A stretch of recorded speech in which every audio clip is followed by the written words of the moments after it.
पार्वती जी और शिव जी के बीच में चर्चा हो रही थी कि किस्मत ज्यादा जरूरी है या मेहनत। शिव जी ने बोला किस्मत।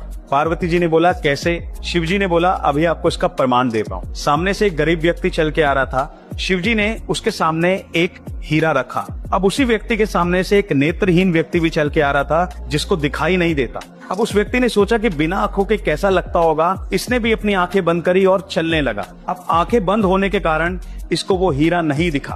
अब पार्वती जी ने बोला कि ये तो प्रभु आपने गलत किया है, आपको अगर हीरा देना ही था आप उसके हाथ में रखते। शिव जी ने बोला कोई बात। शिव जी ने एक सेठ का रूप धारण किया और उसके हाथ में जाके एक हीरो का हार रखा कि इसको बेच के अपनी गरीबी दूर कर लो। उसने वो सेठ जी का धन्यवाद किया और अपने घर में जाके उस हीरे के हार को एक घड़े में रख दिया। अब पुराने जमाने में पहले लोग आग को बचा के रखते थे।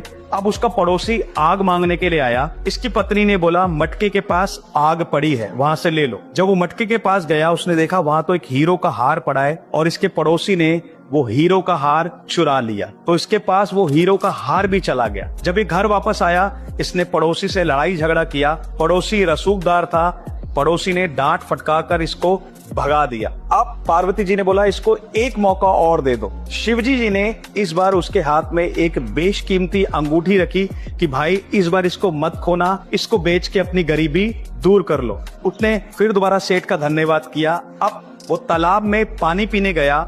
इस बार उसकी अंगूठी जेब से निकलकर तालाब में गिर गई और एक मछली के मुंह में चली गई। अब पार्वती जी ने बोला कि प्रभु मैं आपकी बात मान रही हूँ कि किस्मत बहुत जरूरी है, मगर ये किस्मत को हम बदल कैसे सकते हैं? तब शिवजी जी ने बोला कि जो लोग नाम जपेंगे उनकी किस्मत में जो नहीं है वो भी इनको मिलेगा। देखो अब उस व्यक्ति ने जब नाम जपना शुरू करा, उसी रास्ते से जा रहा था तो उसको वो हीरा मिल गया। उसने वो हीरा बेचा। अब वो जब अमीर हो गया उसका पड़ोसी डर गया कि अब तो ये रसूखदार हो गया। उसने वो हीरो का हार उसको वापस किया और माफी मांगी। तालाब के किनारे गया, वही मछली वापस आई और वो अंगूठी भी उस मछली ने इसके सामने निगल दी। तो आपने देखा कि जो लोग नाम जपते हैं, जो उनकी किस्मत में नहीं है वो भी उनको मिलेगा अगर आप नाम जपते।